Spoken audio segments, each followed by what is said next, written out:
and how we learn to live and how we learn to be. And I think, people are always looking for the meaning of life, and I think that's kind of takes us away from the purpose or the function of things like the Mabinogi. Is that they're not the meaning of life to me, it's just to live. That's the magic of life, is to live, to be. I wrote this book after I went to the Anderid y Gorsedd. There's a Druid group down in south east Sussex, and I had been invited to speak about Taliesin and Cerridwen at their camp, and this book was born out of that event. But it actually started much further back when I was in primary school, and I had a primary school teacher called Mrs. Griffiths who had supernatural bosoms. They were absolutely enormous. They were like a lectern, and she could balance a book on them. And every Thursday she used to read to us tales from the Mabinogi collection. And the majority of my classmates were always bored stiff listening to these old dusty tales of heroes and heroines and mythical creatures and pantheons of gods. But for some reason I always considered that it was like hearing news of home, that there was something within these tales that spoke of a deeper mystery, of something that came from somewhere else. And it felt familiar to me, and that feeling never left at all. And eventually I followed the same path that the majority of people in Britain may well do, and I became quite a devout Christian. I went to Bible college in Cheshire, was eventually thrown out for being influenced by the devil, but that's a whole other story. And found that the gods that I actually sought and the spiritual nourishments that I needed actually came from the landscape of Britain itself.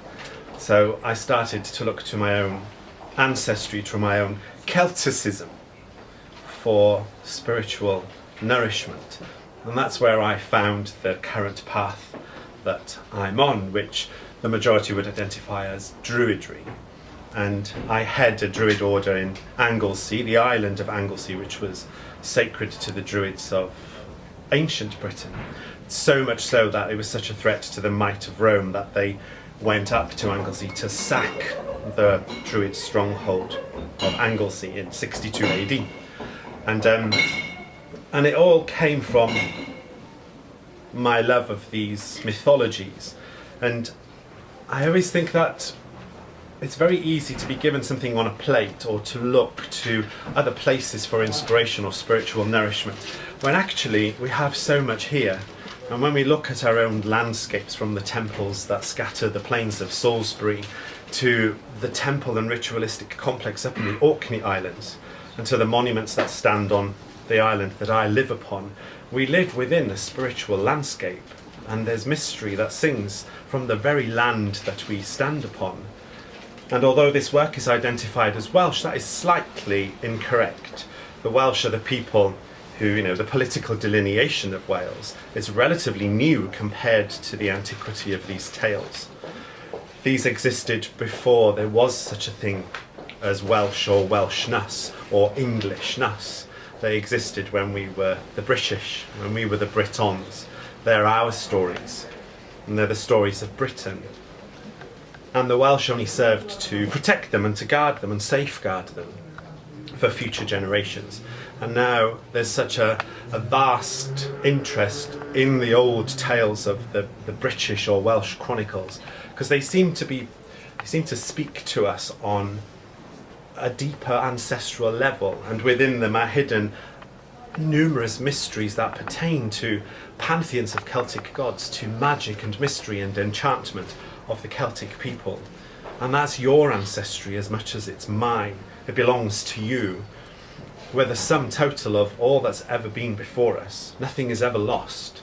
You stand as the sum totality of your own species, of your own ancestors, of your own ancestral stories, tales and legends.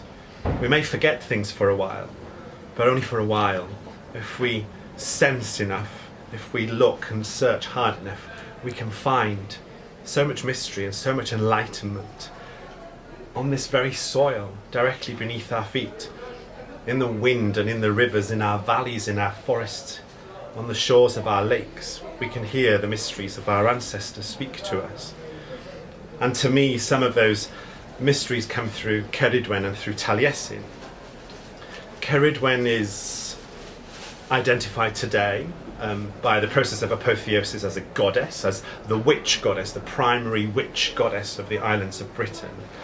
It tells us in the old tales in Penyath manuscripts 111, which I've consulted for my book, that she was learned in the three arts of witchcraft, sorcery and divination. She is the primary enchanter of the Britons, the primary witch, the mother witch of all witches.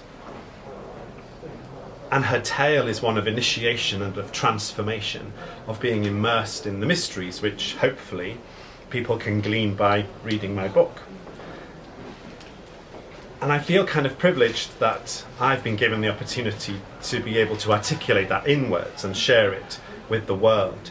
And suddenly there's so much interest in all this Celtic stuff. People now seem to want to feel and sense what is here within this landscape for their own sense of spiritual nourishment, and that can be gleaned from the wisdom of our ancestors and from the songs of Britain, and that we don't necessarily need to travel thousands and thousands of miles and pay for countless gurus and what have you. That actually what we have here is immensely sacred, and the mythologies of Britain are history of the heart, not history written by the conquerors, not history written with an ulterior motive or an agenda, but the history of us as a people. And that's why I came to write this book, hopefully in praise of our gods, and in praise of our land, and in praise of our ancestors, and that we are their sum totality, and that the magic of that we can express by connecting to the tales of our ancestors and using that magic to inspire the world. Could you tell us more about, you said you were a Druid, could you tell us more about what that means? So even that's a bit of a kettle of fish actually, because there's the different perception between this invisible border between England and Wales, and the manner by which people perceive Druidry is completely different from one side of the border to the other. If I live in Anglesey, if I was to tell somebody locally that I'm a witch or a pagan, they would find that quite heinous or almost offensive, because we use the word pagan in Welsh. We have a phrase which is paid fod mar baganaidd, don't be so pagan, and it's a derogatory,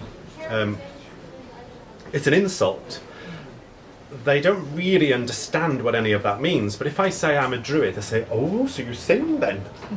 Or you play the harp, because of the national Eisteddfod movement and the Druids that you see prancing around in their wonderful nylon white robes, at their stone circle. So we identify Druidry as being something very culturally expressive and pertinent to bardic or poetic inspiration. Whereas in England, if I turn around to a lot of people, particularly the people that I work with, and say, I'm a Druid, they just assume that I smoke cannabis and hang out at Stonehenge at the solstice, which is very, very peculiar that it can be so different. And in England, it can be perceived that Druidry is a celebratory tradition, that it's something not necessarily mystical, which of course I would disagree and say, no, it is a mystical, spiritual, magical tradition.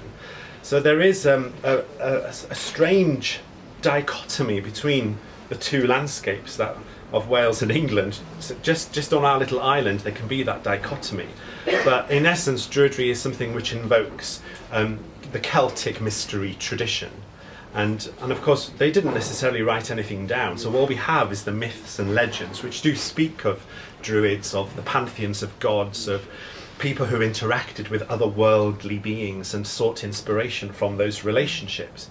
And from that history of the heart, if you like, we, in a way, revive a Druidry that is pertinent to the 21st century, one which embraces the magical traditions. And we have lots of Wiccans, witches, Celtic, people who are Celtic Christians even, or those who just find an element of the spiritual in nature, who find that Druidry nourishes or sustains an aspect of them which wants to be rooted in their land and in their landscape.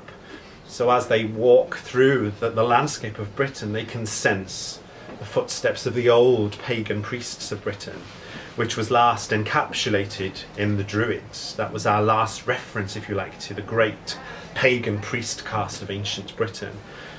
And I don't know what they would think if I was to suddenly be plonked by a time machine in front of them, but I hope that they would sense that we want to feel connected to place and to culture. They're there, they're a part of us, they're a part of our song, and they are in the woods and in the forests and in the hills. So, but the rest of my family remain Muggles. I've tried to kill them over the years, and they've not been able to. I call it the narrative spirit, or the very spirit of the Celtic cultural continuum. No one's been able to kill it or suppress it. In 1905, the Welsh Presbyterian Church of Wales there was a very definite movement to try and destroy what they called folkloric superstitions. And they published pamphlets which discouraged any form of folkloric practice. Now that we've got established orders and groves and covens and traditions that have really become part of the public persona of paganism, it's no longer fringe, and we've got people within our order who are, they're initiated active priests of our order.